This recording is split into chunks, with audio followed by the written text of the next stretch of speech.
So let me talk about these three cards first. So first of all, this came out first, I believe. Yeah, this came out first. We have here the Six of Pentacles. The Six of Pentacles is a card about charity. It's a card about goodwill. It's a card about, you know, helping somebody out of the goodness of our hearts. And with this card, it's usually about, you know, wanting the best for another person, doing things because we care about the well-being of the other person.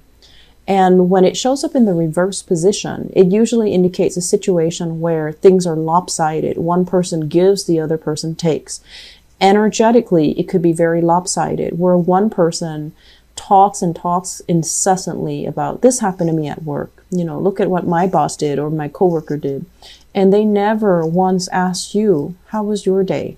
How are you doing? Are you okay? So I feel like there is a relationship here where things are very, very uneven, where the other person is like, it could be you or the other person, but I feel like it might be another person. They're very wrapped up in their own lives and they don't really, you know, care to even ask you, how are you doing? How are you handling things? Is there anything I can help you with? So it's a situation where one person is definitely feeling like they're being taken for granted. And we also have as well the Nine of Pentacles. And the Nine of Pentacles, this is, I usually think of it as somebody who's, you know, financially things are good and they have a lot of free time under their belt to, you know, just relax, read the newspaper, walk around, have coffee in the morning, and, you know, just have like a lot of leisure time, leisure activity, and just a lot of abundance in their lives.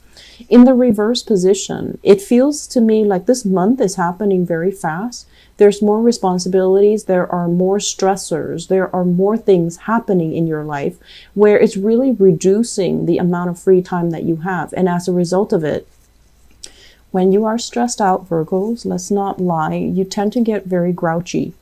And so I feel like if somebody, you know, even looks at you the wrong way or does something that is, you know, sloppy or a little bit careless, it's really going to work your nerves. Okay.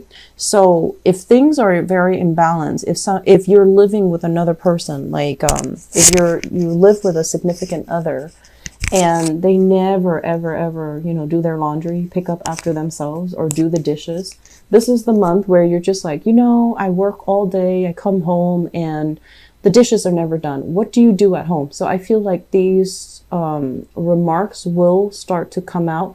You want to be careful, but at the same time, I feel like there are imbalances in your relationship. One person is doing everything, and that's really going to create some, you know, cracks in the foundation of the relationship if you're not careful.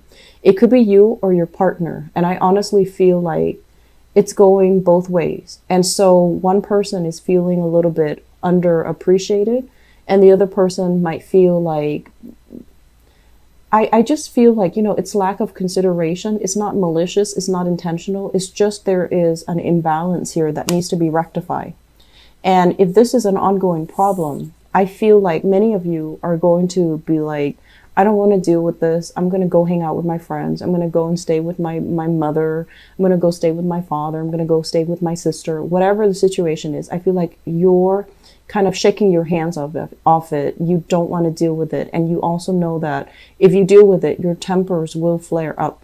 My advice is talk about this situation because it feels to me like things are busy from your end and also from your significant other's end, and then the practical responsibilities kind of fall away or they're not as important. They're not on the front burner. And so this is something that is unintentional, you know, but it does build up. It does create resentment. It needs to be talked about. It needs to be nipped in the bud because it's breeding resentment and you're trying to avoid each other. Okay, so for those in relationships, do your best to try to fix this, okay? Because I feel like, okay, so first of all, we have a situation here. This is a really good card. It's sort of like overcoming some type of a disappointment as a result of a relationship, okay? So usually dealing with somebody that is like very, I want to say they had their own issues. They have like emotional hangups. They have, you know, past trust issues. They had just internal issues that they couldn't really overcome. And I feel for many of you, for many of you, this is kind of like a long-standing relationship where there was a lot of history with another person. And so every once in a while, even though I feel like the relationship might have ended some time ago, and I would say like within the past year, it might have ended. But every time you think about it, it still tugs at your heartstrings just a little bit. Some of you have recently gone out of like serious relationships, and you're at a point where you're trying to figure out what's next. You know, like, how do I start dating again? Is it okay for me to date again? How do I make myself dateable? And where do I go to meet single people? Okay, so I feel as if some of you are kind of flirting with the idea of online dating, or some of you are flirting with the idea of like, do I really want to experiment and be a little bit more adventurous? Like flirting with the idea of like having a fling, having a one-night stand, having something that is, you know, like, it's not a heavy emotional experience like this past relationship was.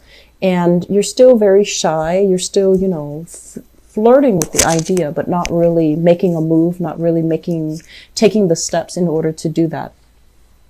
And I'm also sensing as well, for many of you, there is a major element here about you kind of changing the way that you look, changing the way that you appear.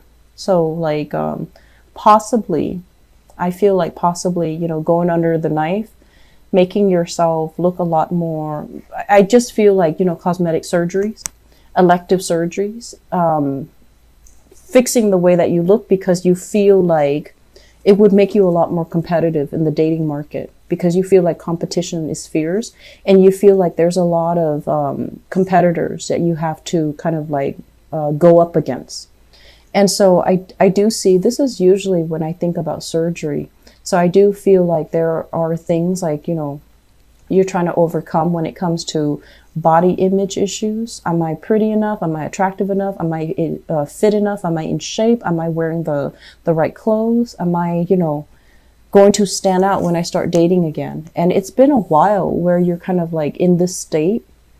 I feel like for many of you too, you know, people that you were in a relationship might have passed away, and you were like married to them or in a relationship with them for a really long time. And now that they're out of the picture, you're trying to get your life started. You weren't ready before and you're ready now.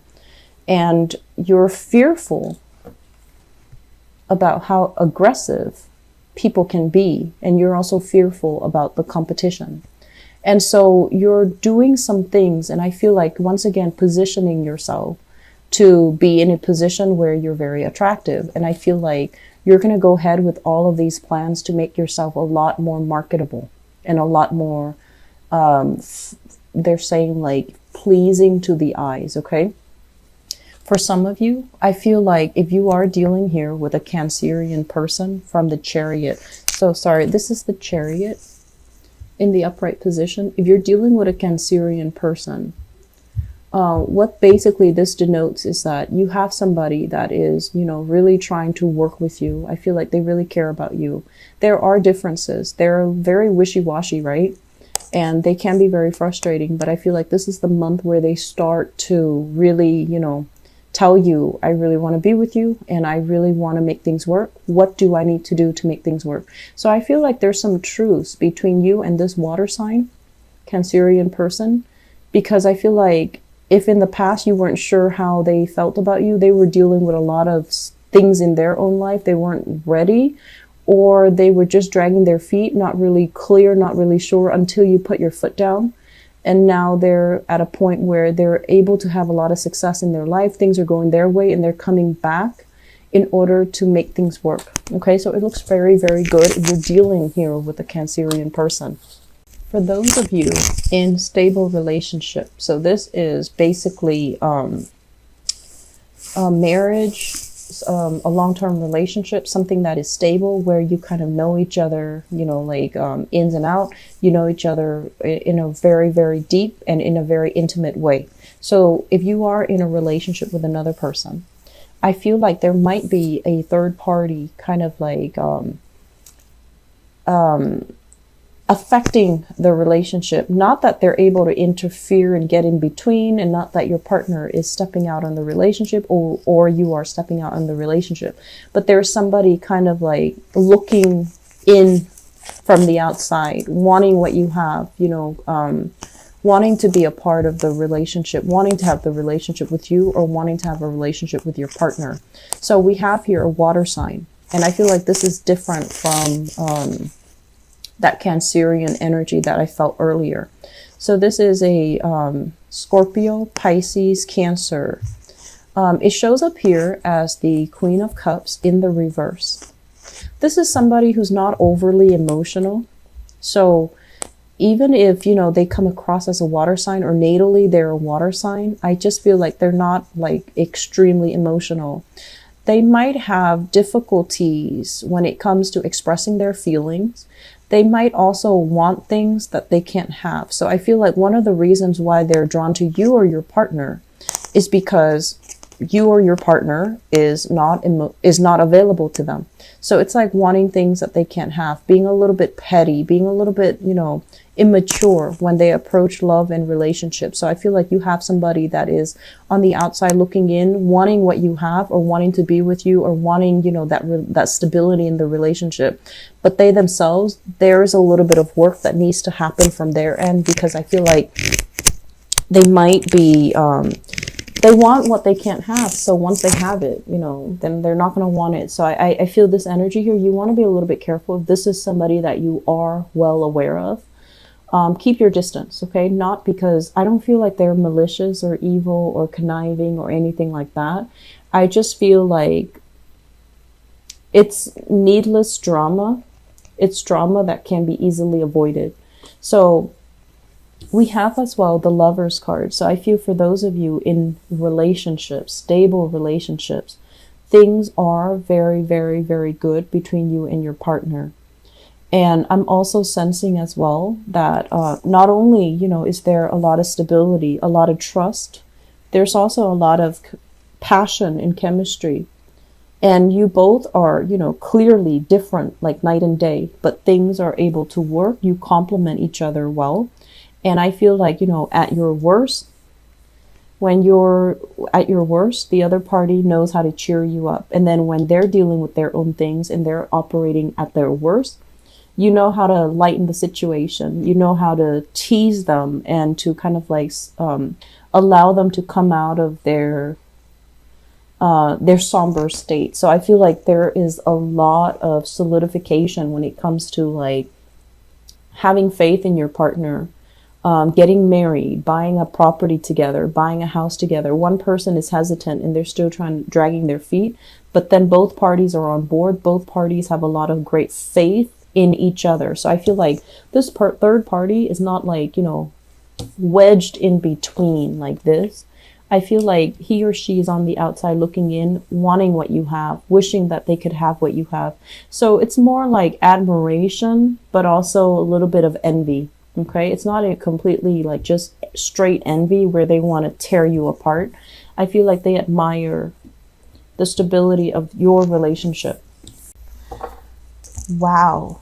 Okay, so all in the upright. So strength. This is a card about having a little bit of patience, being a little bit soft when you're dealing with your partner, learning to, you know, not be so serious all the time. Inject a little bit more fun, more excitement, more spontaneity in your relationship. And this is a card about, you know, really trusting somebody, because if we're looking at this, it's different species. You know, like the lion could easily turn on her, and she likewise could easily manipulate the lion, not feed it, starve it, whatever the situation is. So it requires a great deal of trust. It requires a great deal of like fortitude, and also operating from our higher selves, you know, in the way that we deal with our relationship partner. Some of you have a relationship here where somebody is willing to go the whole 9 yards with you. Okay, so this is another earth sign for some of you. So this is Taurus, Virgo, Capricorn. And I also feel as well, if you are dealing with a Leo, I feel like you're willing to give everything to them, or if you have an earth sign, they're willing to give everything to you. So they're kind of like giving you, you know, everything that they have on a silver platter. So I feel like you're very, very secure. You're very, very safe. So if there are jealousies, if there are outside influence creeping into the relationship this month, just know that your partner is honest, faithful, righteous, and they're trying to do the right thing. And then we have as well the Empress. This is very, very big pregnancy. Okay. Women, if you're watching this and you're not planning to get pregnant, be very careful, because the Strength card is about pregnancy. The Empress is about pregnancy too, and how, you know, pregnancy can affect your physical strength, your stamina. And we also have here, this is one of the most fertile person in the deck of all the court cards, of course. The King of Pentacles, this is a guy that creates things, okay? So I feel like big creative energy, but also he will create something in terms of offsprings, in terms of like more wealth, more prosperity, more children.